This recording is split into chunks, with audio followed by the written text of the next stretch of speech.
Yang saya cintai dan banggakan, saya bersama sejumlah pejabat di lingkungan Kementerian Koordinator Bidang Infrastruktur dan Pembangunan Kewilayahan, dan juga para pemimpin dari berbagai KL yang sejak awal mengawal isu penertiban kendaraan odol, overdimension overload, yang menjadi perhatian publik secara luas dan tentunya mendapatkan atensi khusus baik dari Bapak Presiden Prabowo Subianto maupun dari Parlemen, dari DPR RI.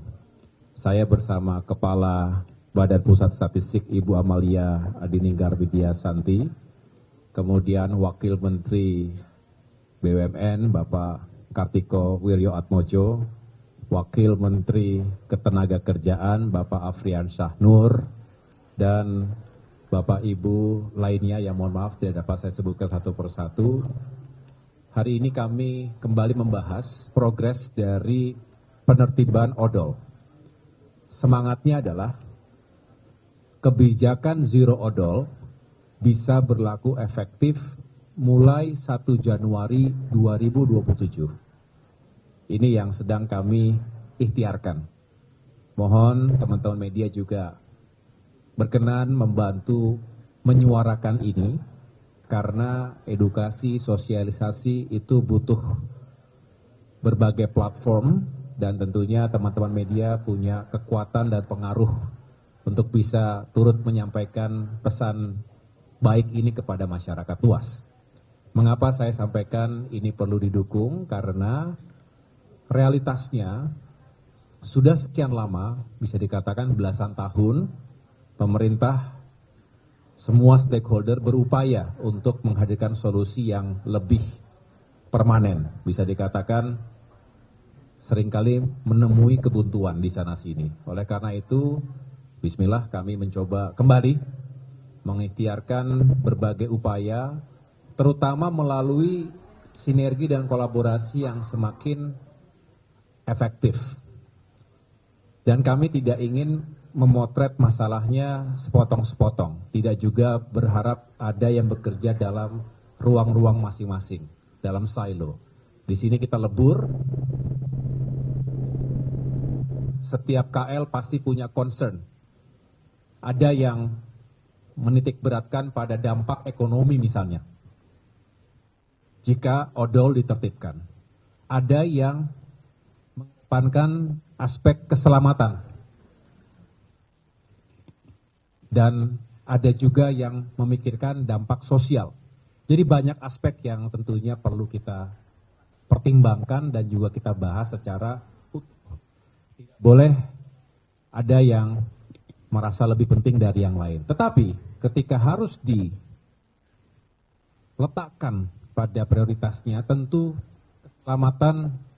keselamatan manusia tidak ada yang lebih tinggi dari itu.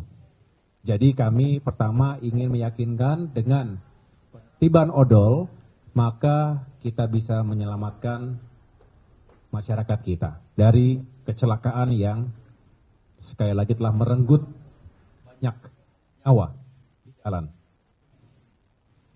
Tadi dari data yang kita dapatkan, tahun 2024 terjadi sekian kejadian, bahkan belasan puluhan ribu yang meninggal, dan 10,5% itu kontribusinya dari kendaraan angkutan barang, termasuk odol. Belum lagi kerusakan jalan raya di sana sini yang harus akhirnya membutuhkan perbaikan, triliunan rupiah setiap tahun harus dikeluarkan untuk bisa memperbaiki jalan-jalan rusak. Juga salah satu dampak ekonomi yang bisa ditimbulkan dari odol. Tapi kami juga memahami bahwa tantangannya banyak. Dan oleh karena itu tidak ingin sembrono, tidak ingin gerasa gerusu, kami memohon kepada BPS. Tadi Ibu Amalia sudah memaparkan dengan gamblang, walaupun studi dan analisanya masih terus dilakukan, perlu waktu untuk menuntaskan. Kami mengambil sampel dua provinsi yang kontribusinya signifikan, yaitu DKI Jakarta dan Provinsi Jawa Barat. Kontribusinya bisa dikatakan 30% terhadap PDB kita. Dari situ kita melihat memang ada dampak, tetapi sebetulnya yang menarik adalah jika kita bisa menertibkan sekaligus mengawal kebijakan zero odol ini, justru ada dampak positif pada ekonomi. Selama ini dikatakan bahwa nanti akan meningkatkan inflasi, akan meningkatkan biaya transportasi, benar. Tetapi itu tidak utuh kalau hanya dikatakan hanya akan berdampak negatif pada ekonomi. Justru dengan kebijakan yang tepat sasaran, kita ingin menormalisasi kendaraan, kita potret ada potensi reinvestasi terkait dengan transportasi angkutan barang ini, dan jika itu diletakkan atau dikembalikan untuk menggerakkan industri dalam negeri, justru akan menghadirkan potensi yang sangat signifikan. Dan ini akan berdampak positif pada pembukaan lapangan pekerjaan, bergeraknya UMKM, dan lain sebagainya. Jadi banyak hal dampak yang sebetulnya secara ekonomi juga positif. Secara sosial juga demikian, kita berharap ini juga bisa menghadirkan sesuatu yang positif.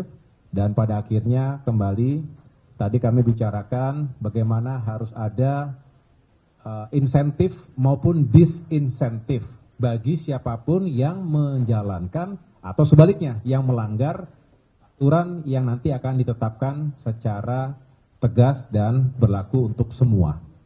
Jadi law enforcement itu penting, tetapi tidak selalu kita kedepankan, karena yang pertama harus kita lakukan adalah sosialisasinya, edukasinya secara preventif, termasuk juga memberikan insentif dan disinsentif tadi, baru pada akhirnya ada law enforcement yang harus dilakukan. Sekali lagi, kita tidak ingin ada siapapun yang menjadi korban kecelakaan akibat odol dan kerugian-kerugian lainnya. Rasa itu yang dapat saya sampaikan.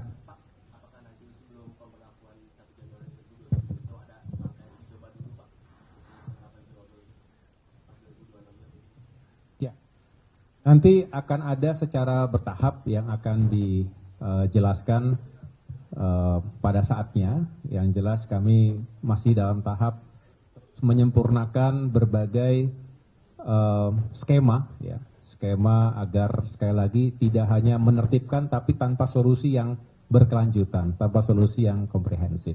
Tadi makanya dari Kementerian Perindustrian, Kementerian Perdagangan, Kementerian BUMN, lain juga tadi ada Kementerian Tenaga Kerja, Kemdagri, termasuk dari Bappenas, semuanya curahkan gagasannya, ya.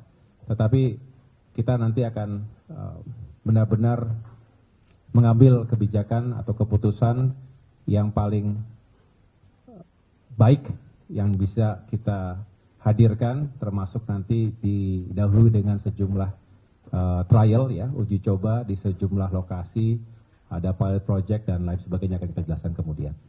Pak, peran PT Telkom Indonesia di sini bagaimana Pak? Apakah untuk integrasi untuk mendata titik di mana saja? Ya, mungkin nanti mau ditambahkan sama Pak BUMN, belum ada. Kenapa? Peran PT Telkom tadi kan ada PT Telkom ya Pak. Nah itu perannya seperti apa? Mungkin bisa dijelaskan. Jadi nanti ada sebuah platform baru yang mengintegrasikan berbagai kerja kementerian lembaga yang dinamakan sebagai e-manifest. Ya, ini masih dalam pengembangan dan akan disempurnakan.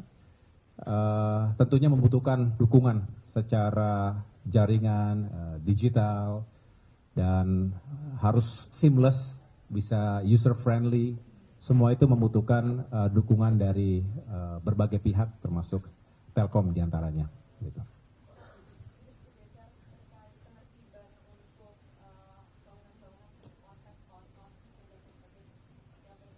Oke. Ada yang lain dulu, nanti saya jawab yang itu.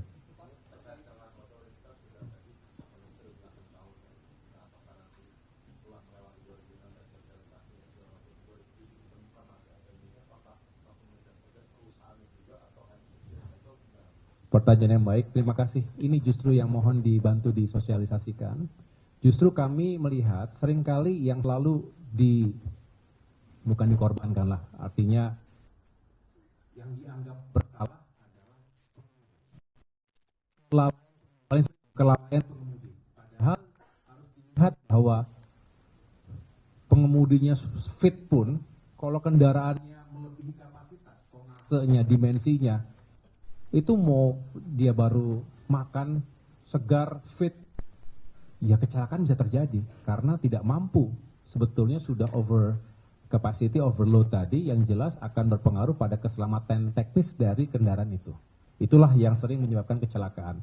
Korbannya sang pengemudi dan juga masyarakat pengguna jalan lain yang tidak tahu apa. Saya pernah atau kita sering melihat lah, mendengar berita gitu. Satu kendaraan, satu keluarga habis ditabrak oleh odol. Sedih rasanya, tapi ini tidak bisa hanya dalam bentuk duka cita. Harus ada perbaikan yang mendasar. Ownernya, perusahaannya, harus kita minta tanggung jawabnya. Oleh karena itu, inilah waktu yang tepat, 1 tahun dari sekarang, ya artinya 1 tahun ke depannya kita akan fokus menjelaskan ini kepada siapapun. Dan sebetulnya bagus, dari hasil survei ataupun studi yang dilakukan oleh BPS, sebetulnya ada per hari ini ada 30 sekian persen ya, yang pemilik usaha itu yang siap untuk melakukan normalisasi kendaraan. 35% per hari ini, dari beberapa bulan kita bekerja, sudah ada 35% yang menyatakan siap atau ingin melakukan normalisasi, apakah mengembalikan kepada kondisi awal atau investasi kendaraan baru. Nah ini tadi saya katakan ada peluang, justru ada peluang ekonomi yang bisa kita timbulkan. Oleh karena itu, tentu kita ingin memastikan semuanya paham bahwa ini harus dikawal hulu ke hilir. Bukan pada saat kejadian kecelakaan di jalan raya, tapi siapa yang memberangkatkan ini. Jangan-jangan memang tidak mau tahu, mengorbankan begitu. Lalu cek karoseri, jangan sampai sembarangan memodifikasi. Ya. Memodifikasi karena over dimension itu sebetulnya masuk pidana. Mengubah spek ya, sehingga itu punya dampak pada keselamatan pengguna kendaraan atau pengguna jalan lainnya. Jadi tentu kita akan terapkan secara tegas dan berlaku untuk semua. Begitu. Ada lagi terkait odol? Cukup? Ya. Apakah dalam rapat ini ada keputusan soal jam kerja dari pengemudi, mengingatkan kalau pernyataan dari asosiasi itu mereka terkendala dengan jam kerja sehingga bahkan mereka terpaksa mendoping dengan obat-obat terlarang. Mendoping? Oh, doping. Apa sudah ada pengaturan jam kerja Pak? Ya. Nanti mungkin mau ditambahkan oleh Pak Wamenaker. Yang jelas tadi tidak secara khusus kita, tapi sudah ada aturannya sebetulnya. Ini juga yang kembali, kadangkala aturan sudah ada, sudah dikaji dengan baik, tapi tidak dijalankan. Akhirnya ya menimbulkan korban insiden dan kecelakaan yang tidak diperlukan. Jadi kami juga satu semangat untuk meningkatkan kesejahteraan dari para pengemudi, karena kita tahu banyak sekali yang kondisi ekonomi dan sosialnya sangat-sangat terbatas dan membutuhkan atensi dari kita semua. Kita mendengarkan masukan dan aspirasi dari asosiasi pengemudi truk atau angkutan logistik ini. Dari waktu ke waktu kami juga mendengar, di parlemen juga diterima dengan baik, sehingga kolaborasi pemerintah dengan DPR RI ini saya rasa bagus untuk kita kawal bersama. Pada akhirnya kita ingin mereka juga semakin baik kehidupannya. Cukup ya?